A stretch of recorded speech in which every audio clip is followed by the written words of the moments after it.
अस्सलाम वालेकुम। उम्मीद करता हूँ तमाम दोस्त सब खैरियत से होंगे। दोस्तों वेलकम करते हैं आज की नई वीडियो में। दोस्तों आज की ये वीडियो तमाम दोस्तों के लिए बहुत इंपॉर्टेंट है, लेकिन स्पेशली उन दोस्तों के लिए तो ज़्यादा इंपॉर्टेंट है जिन दोस्तों ने एएनएफ एंटी नारकोटिक फोर्स में किसी भी पोस्ट के लिए अप्लाई किया हुआ है। जैसा कि आप जानते हैं कि कुछ दिन पहले मैंने आपके साथ दोस्तों एक वीडियो शेयर की थी, दो बल्कि वीडियो शेयर की थी, और आपको मैंने एएनएफ की कुछ अपडेट दी थी आपके इंटरव्यू के हवाले से। आपको मैंने बताया था कि जिन दोस्तों ने एएनएफ की किसी भी पोस्ट के लिए अप्लाई किया हुआ है, चाहे आपने क्लास 4 की पोस्टों के लिए अप्लाई किया हुआ है, कांस्टेबल के लिए किया हुआ है, एएसआई के लिए किया हुआ है, किसी भी पोस्ट में अप्लाई किया हुआ है एएनएफ के अंदर, तो आपको पता होगा कि आपके जो इंटरव्यू जो कॉल लेटर हैं वो तमाम दोस्तों को मिलना स्टार्ट हो चुके हैं। तो आई होप सो कि आप तक भी आपका जो कॉल लेटर है पहुंच गया होगा और आपको पता होगा कि आपका इंटरव्यू किस डेट को और किस टाइम पे लिया जाएगा। तो गाइज आज हम इसी हवाले से यहाँ पर बात करने वाले हैं कि आपने एएनएफ का ये इंटरव्यू किस तरह से पास करना है, कौन कौन से क्वेश्चन आपसे पूछे जाएंगे, किन चीज़ों का आपने ख्याल करना है, कौन कौन सी ऐसी टिप्स एंड ट्रिक्स हैं जिनको आपने फॉलो करना है, तो आप ये आसानी से एएनएफ का जो इंटरव्यू है ये आप पास कर लेंगे। ये वीडियो दोस्तों बहुत इंपॉर्टेंट है, बहुत इंटरेस्टिंग वीडियो है, आपने स्किप नहीं करना। अगर आप चाहते हैं कि हम ये तमाम चीज़ों को समझने के बाद और हमारे माइंड में हमारे जहन के अंदर ये चीज़ें होनी चाहिए जो आपको यहाँ पर बताने वाला हूँ, तो ये तमाम चीज़ें समझने के बाद सुनने के बाद इंशाल्लाह आप ये एएनएफ का जो इंटरव्यू है बहुत आसानी से क्लियर कर लेंगे। इसमें कोई इतनी बड़ी रॉकेट साइंस नहीं होती या कोई इतना बड़ा कोई मसला नहीं होता, बस कुछ पॉइंट होते हैं, कुछ चीज़ें होती हैं जो कि खास तौर पे जिनको आपने फॉलो करना होता है। तो इंशाल्लाह आप कोई भी इंटरव्यू हो तो आप आसानी से पास कर लेते हैं।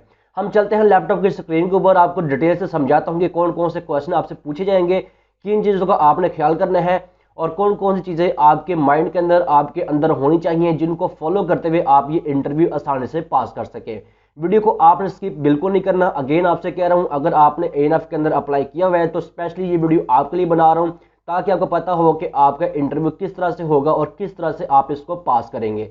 तो दोस्तों वीडियो को यहाँ पर ही लाइक कर दें। आज की वीडियो को तो लाइक बनता है, वीडियो को आप लाइक बहुत कम करते हैं, काइंडली वीडियो को लाइक लाजमी किया करें और वीडियो को शेयर लाजमी कर दें ताकि हर दोस्त तक ये इन्फॉर्मेशन पहुँचनी चाहिए जिस भी दोस्त ने एएनएफ के अंदर किसी भी पोस्ट के लिए अप्लाई किया हुआ है। तो वीडियो को लाइक शेयर लाजमी कर दें। हमारे चैनल पर न्यू है, मजीद इस तरह की इंटरेस्टिंग वीडियो के लिए हमारे चैनल को सब्सक्राइब करें, साथ में नोटिफिकेशन बेल पे क्लिक करें ताकि जब भी कोई लेटेस्ट अपडेट किसी भी जॉब से रिलेटेड, किसी भी नई अपॉर्चुनिटी से रिलेटेड यहाँ पर अपलोड हो इस चैनल के ऊपर, तो उसका नोटिफिकेशन आप तक पहुँच जाए और आप उससे फ़ायदा उठा सकें। तो चलिए चलते हैं लैपटॉप की स्क्रीन के ऊपर और देखते हैं कि आपने इस इंटरव्यू को कैसे पास करना है। जी तो गाइस यहाँ पर आपको मैं उन तमाम क्वेश्चंस के बारे में बताने वाला हूं जो कि आपको एएनएफ इंटरव्यू के अंदर पूछे जा सकते हैं। वीडियो को आपने स्किप नहीं करना, हर चीज़ को आपने हर क्वेश्चन को ध्यान से समझना है, सुनना है। अगर किसी बात की समय ना लगे, कोई भी क्वेश्चन हो आपका इस इंटरव्यू से रिलेटेड, तो आप मेरे से कमेंट सेक्शन में पूछ सकते हैं। स्क्रीन के ऊपर आपको मेरा इंस्टाग्राम और फेसबुक पेज का लिंक मिल जाएगा, आप चाहें तो मुझे वहाँ पर भी फॉलो करके अपना कोई भी क्वेश्चन हो इस इंटरव्यू से रिलेटेड तो वो आप पूछ सकते हैं, ठीक है। तो वीडियो को आप ध्यान से हर चीज़ को समझना है ताकि आप आसानी से इंशाल्लाह इस इंटरव्यू को क्लियर कर लेंगे। तो गाइस बात करते हैं यहाँ पर इन तमाम क्वेश्चंस की। यहाँ पर बताया गया है कि इंटरव्यू में सबसे ज़्यादा पूछे जाने वाले क्वेश्चन जो कि बार बार हर इंटरव्यू में तकरीबन पूछे जाते हैं। पहला क्वेश्चन यहाँ पर आता है कि एंटी नारकोटिक क्या होती है। अब यहाँ दोस्तों दो क्वेश्चन बनते हैं कि आपसे ये भी क्वेश्चन किया जा सकता है कि एएनएफ स्टैंड फॉर, एएनएफ से क्या बनता है, एंटी नारकोटिक फोर्स।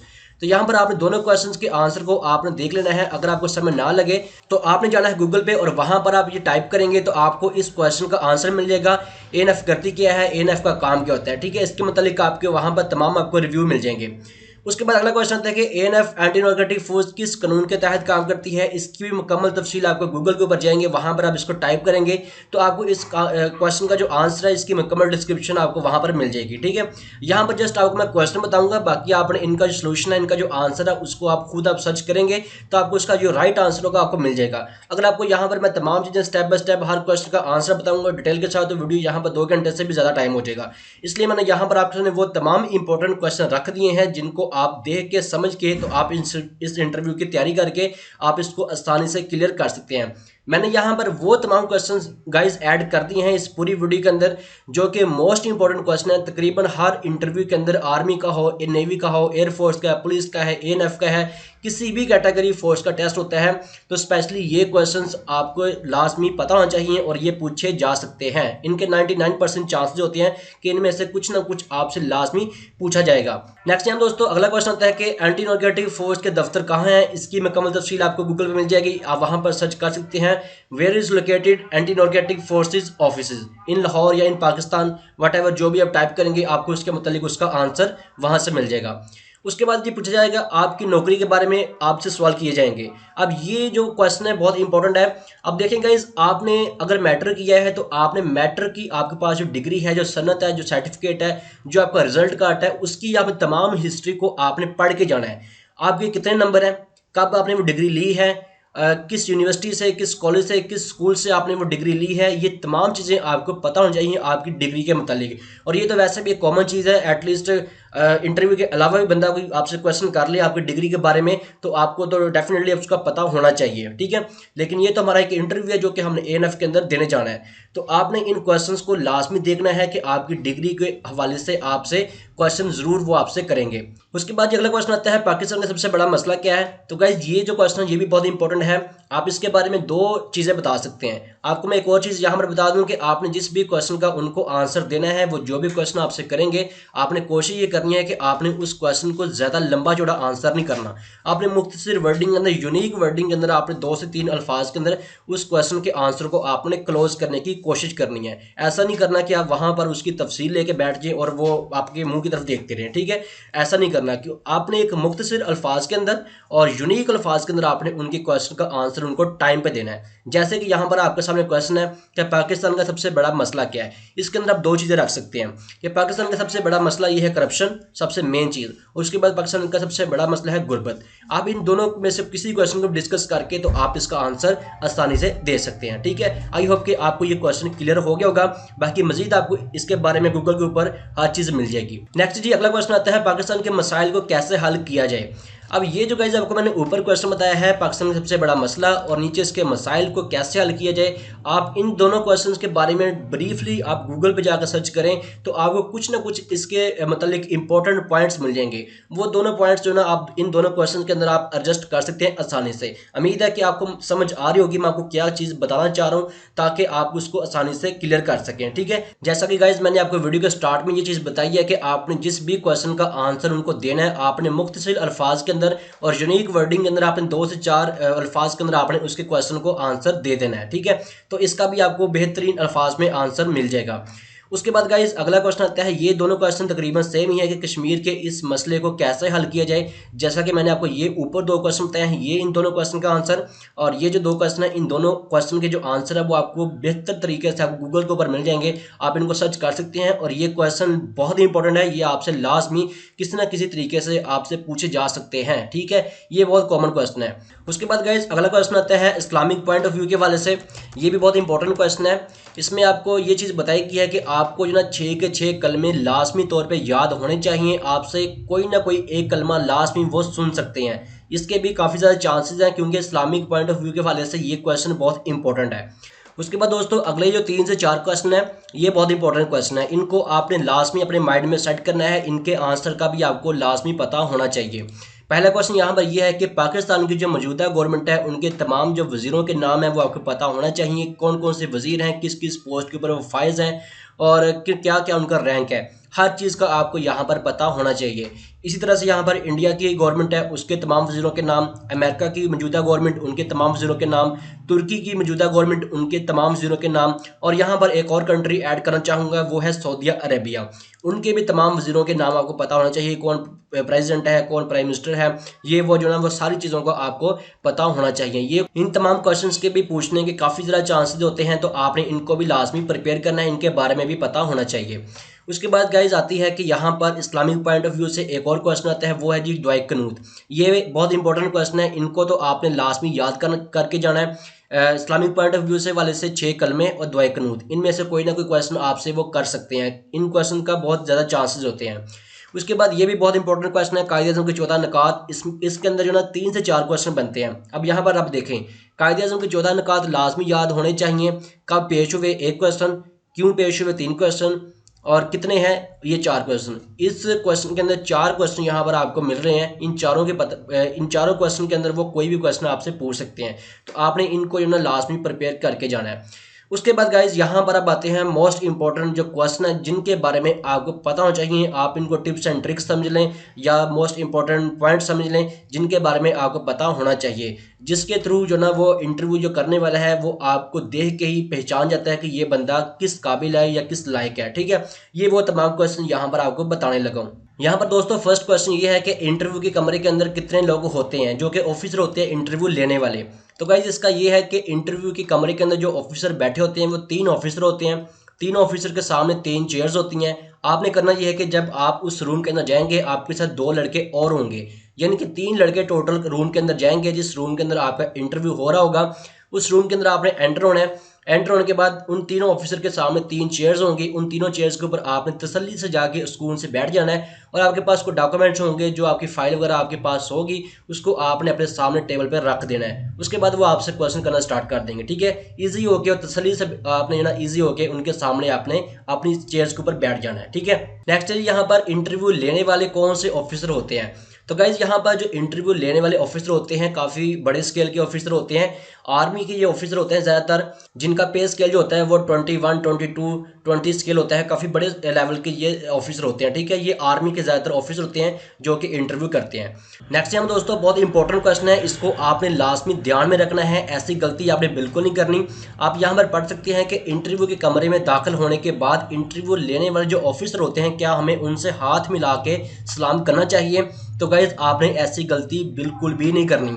आप तो अभी एएनएफ का इंटरव्यू देने जा रहे हैं, इसके अलावा भी अगर आप किसी भी जॉब का कहीं भी जाते हैं, गवर्नमेंट जॉब हो, प्राइवेट जॉब हो, कहीं भी आप इंटरव्यू के लिए जाते हैं तो आपने कभी भी उस ऑफिसर से हाथ मिला के सलाम नहीं करनी होती जो कि आपका इंटरव्यू करने वाला ऑफिसर है।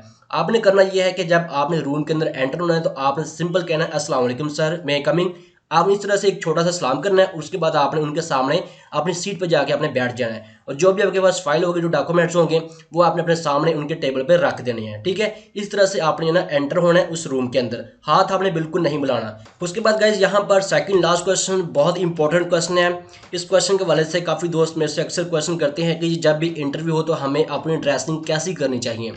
देखिए गाइज यहाँ पर ड्रेसिंग के वाले से अगर आपको मैं बताऊँ तो वो ये है कि डिपेंड करता है कि आप किस चीज़ के ऊपर जो ना आपको चीज़ें सूट करती है। आपको सिंपल कपड़े सूट करते हैं या पेंट कोट सूट करता है या आप सिंपल जीन्स वगैरह, शर्ट वगैरह कैजुअल में सूट करते हैं, ये तो आपके ऊपर डिपेंड करता है, आपकी ड्रेसिंग के ऊपर। ठीक है, अब आपको यहाँ पर ये चीज़ बताना चाहूँगा कि आपने जो भी ड्रेसिंग करनी है, जो आपको रीजनेबल लगती है, जिसके अंदर आप ईजी लगते हैं, वो आपने करके जानी है। ऐसा तो आपने बिल्कुल नहीं करना। ना ही मैं आपको ये चीज़ सजेस्ट करने वाला हूँ कि अगर जनाब आप आप सूट पहनने के आदी हैं, कपड़े पहनने के आदी हैं सिंपल, और आपको मैं यहाँ पर ये चीज़ जो ना मशवरा दे दूँ कि जी आप पेंट कोट पहन के जाएं, तो भाई ऐसा नहीं है। जिस बंदे की पर्सनैलिटी सूट के अंदर अच्छी लगनी है उसकी पेंट कोट के अंदर अच्छी नहीं लगेगी।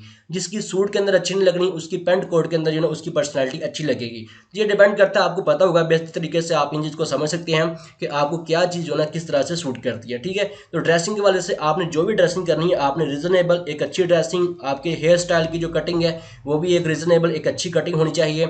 ये चीज़ें आपने ना खुद इसको देख लेना है, तो एक अच्छी तरीके से आपने प्रिपेयर होकर जाना है, तो इंशाल्लाह जो ना आप भी चीज़ को आसानी से क्लियर कर लेंगे। क्योंकि सबसे मेन चीज़ होती है आपके कपड़े, आपके जूते, आपकी हेयर कटिंग, आपकी टाई शाई, ये चीज़ें ना आपका फर्स्ट इंप्रेशन होता है। जब भी इंटरव्यू करने वाला ऑफिसर आपको देखते हैं तो वो आपको देखने से ही, आपकी ड्रेसिंग से, आपकी इन तमाम चीज़ों से ही वो आपको जज कर जाता है कि ये बंदा किस काबिल है और ये क्या कर सकता है। ठीक है, तो इन चीज़ों को आपने लास्ट में ख्याल करना है। जो आपको बेहतर लगे, जिसके अंदर आप इजी और रिलैक्स फील करें, वो काम आपने करना है। ठीक है, अब यहाँ में दोस्तों लास्ट क्वेश्चन है। इसमें ये पूछा गया है कि कौन सेलेक्ट होगा, कौन रिजेक्ट होगा और उसकी क्या वजह होगी। देखें, इसकी जो रीज़न है वो अभी मैं एक्सप्लेन तो नहीं कर सकता, लेकिन आपको थोड़ा सा इसके बारे में बता देता हूँ ताकि आपको पता होना चाहिए कि आप किस वजह से सिलेक्ट हो रहे हैं और किस वजह से आपको ऑब्जेक्शन लगे हैं, किस वजह से आप रिजेक्ट हुए हैं। इसमें गाइस काफ़ी सारी रीज़न आ जाती हैं। देखिए, अगर आप तमाम उनके क्वेश्चंस के आंसर बिल्कुल ठीक देते हैं तो आपको ये लगता है कि मैं इसमें सेलेक्ट हो चुका हूँ, लेकिन आप खुदा ना खास्ता अगर आप रिजेक्ट हो जाते हैं तो इसमें आपकी क्या मिस्टेक हो सकती है। देखिए, इसमें आपकी फिर भी काफ़ी सारी चीज़ें आ जाती हैं। इसमें दूसरी चीज़ ये आ जाती है कि आपकी ड्रेसिंग, आपकी जो पर्सनैलिटी है वो उनको ठीक नहीं लगी, आपके एंटर होने का अंदाज़ उनको ठीक नहीं लगा, आपके बैठने का जो स्टाइल है वो उनके सामने वो उनको ठीक नहीं लगा। ये देखिए छोटी छोटी चीज़ें हैं जो कि आपकी रिजेक्ट होने की वजह बन जाती हैं। अब ज़रूरी नहीं है कि आप बहुत एजुकेटेड हैं, बहुत इंटेलिजेंट हैं, आपको तमाम क्वेश्चन के आंसर आते हैं, आपने फटाफट उनके हर चीज़ का सवाल का जवाब दिया है तो आप सेलेक्ट हो गए हैं। ये जो बाकी चीज़ें आपको मैंने बताई हैं, ये जो है ना, ये सबसे मेन चीज़ होती हैं जो कि आपकी रिजेक्ट होने की सबसे बड़ी वजह बनती है। तो आपने इन तमाम क्वेश्चन को, हर चीज़ को तैयार करने से पहले आपने अपने आप को तैयार करना है कि मैं जिस जगह पर इंटरव्यू देने जा रहा हूँ वहाँ पर जो बाकी लोग इंटरव्यू देने के लिए आए हैं, आपने उनसे अलग अपने आप को शो करना है, आपने अपनी एक पर्सनालिटी वहाँ पर शो करनी है, ठीक है। तो ये गाइस छोटी छोटी चीज़ें हैं जिनका आपने ख्याल करना है। इंशाल्लाह दुआ है कि अल्लाह पाक हर बंदे को इस इंटरव्यू के अंदर कामयाब करे, जिस भी दोस्त ने इसमें अप्लाई किया हुआ है। तो ये कुछ चीज़ें मैंने यहाँ पर आपके सामने रख दी हैं। ये तमाम इंपॉर्टेंट क्वेश्चन हैं जो कि मैंने आपको यहाँ पर तफसील से बताए हैं। आपने इन क्वेश्चन को लास्ट में माइंड में तैयार करके जाना है। इन क्वेश्चन के आंसर आप गूगल पर जाके वहाँ पर आप सर्च कर सकते हैं। किसी चीज़ की समय ना लगे तो आप मेरे से कमेंट सेक्शन में पूछ सकते हैं। स्क्रीन के ऊपर आपको मेरा इंस्टाग्राम पेज का लिंक, फेसबुक पेज का लिंक मिल जाएगा। आप चाहें तो मुझे वहां पर ही फॉलो करके इसके मतलब कोई भी क्वेश्चन हो तो आप मेरे से डिस्कस कर सकते हैं, ठीक है। तो गाइज ये थी आज की एक इंपॉर्टेंट वीडियो एनएफ के इंटरव्यू के हवाले से। दोस्तों वीडियो को लाइक और शेयर लाजमी कर देना ताकि हर दोस्त तक इसकी इन्फॉर्मेशन पहुंच सके। हमारे चैनल पर न्यू है, चैनल को सब्सक्राइब करें ताकि डेली बेसिस पे आपको इस तरह की इंटरेस्टिंग इन्फॉर्मेशन, इंटरेस्टिंग नॉलेज आपको इस चैनल के थ्रू आपको सीखने को मिलता रहे। तो चैनल को सब्सक्राइब करें, साथ में नोटिफिकेशन बेल पे क्लिक करें ताकि डेली बेसिस पे आप तक हर नई वीडियो का नोटिफिकेशन पहुंचता रहे। गाइस मिलते हैं एक न्यू वीडियो में किसी न्यू इंटरेस्टिंग टॉपिक के साथ। अल्लाह हाफिज़। पाकिस्तान जिंदाबाद।